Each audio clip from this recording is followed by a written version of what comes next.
सुबह की धूप हल्के हल्के कमरे में उतर रही थी। नेहा खिड़की के पास बैठी चाय की चुस्कियां ले रही थी, पर आंखों में थकान और दिल में खालीपन था।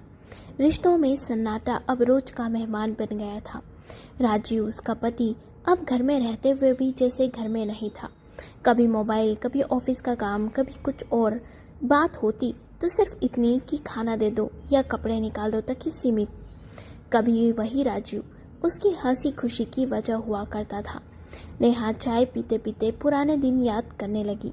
शादी के बाद जब पहला जन्मदिन आया था तो राजीव सुबह सुबह बाजार गया। जब घर लौटा तो हाथ में चमचमाती पीली चूड़ियां थी। तब राजीव ने कहा था, जब तुम ये चूड़ियां पहनोगी ना नेहा, तो इनकी खनखनाहट से मेरा जीवन और ये घर खुशियों से भर जाएगा। उस दिन दोनों एक दूसरे के प्यार में डूब से गए थे। वो पल नेहा के लिए बेहद ही खूबसूरत और यादगार बन गए थे। वो आज भी उन पलों की याद में सजी थी। पर अब वो पीली चूड़ियां अलमारी के कोने में पड़ी थी, धूल और उदासी दोनों से ढकी हुई। उस रात नेहा ने तय किया, कल मैं फिर वही चूड़ियां पहनूंगी। शायद राजीव को कुछ याद आ जाए। अगली सुबह रविवार था। नेहा ने पीली साड़ी और वही पुरानी चूड़ियां पहन ली। बालों में गुलाब का फूल लगाया, आंखों में चमक जैसे सालों बाद फिर से अपनी पहचान खोज ली हो। राजीव ड्राइंग रूम में बैठकर अखबार पढ़ रहा था। नेहा धीरे से सामने आई और बोली, कॉफी बना दूं? राजीव ने नजर उठाई। एक पल को नजर ठहर सी गई। वो रंग, वो सादगी, वो मुस्कान, सब कुछ जैसे पुराने दिन लौट आए हो। आज कुछ खास है क्या? उसने पूछा। नेहा हंसी और बोली, नहीं, बस सोचा पुराने दिन याद कर लूं। राजीव अखबार रखकर बोला, वो दिन याद है जब तुम हर बात पर हंस देती थी। अब तो महीनों से तुम्हें यूं मुस्कुराते नहीं देखा। नेहा ने धीरे से कहा, क्योंकि अब मुस्कुराने की वजह नहीं मिलती राजीव।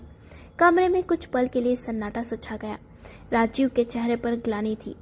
उसने नेहा का हाथ थामा और कहा, शायद मैं काम और जिम्मेदारियों में इतना उलझ गया कि तुम्हें भूल गया, पर अब महसूस होता है कि घर की रौनक तो तुम्हारी मुस्कान से ही है। नेहा ने कहा, आज तुम्हारी पसंद के पकोड़े बनाती हूँ। राजीव ने कहा, हाँ जरूर, और मैं बाजार से जलेबी लाता हूँ।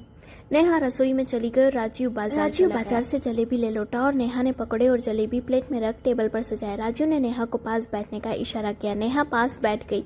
तब राजीव ने एक डब्बा खोला जिसमें पीली कांच की चूड़ियां थी।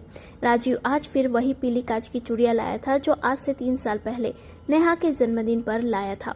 फिर उसके बाद तो उनका प्यार कहीं खो सा गया था।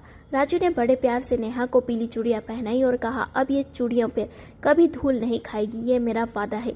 नेहा की आंखों से आंसू लुढ़क गए, पर इस बार वो आंसू दर्द के नहीं, सुकून के थे।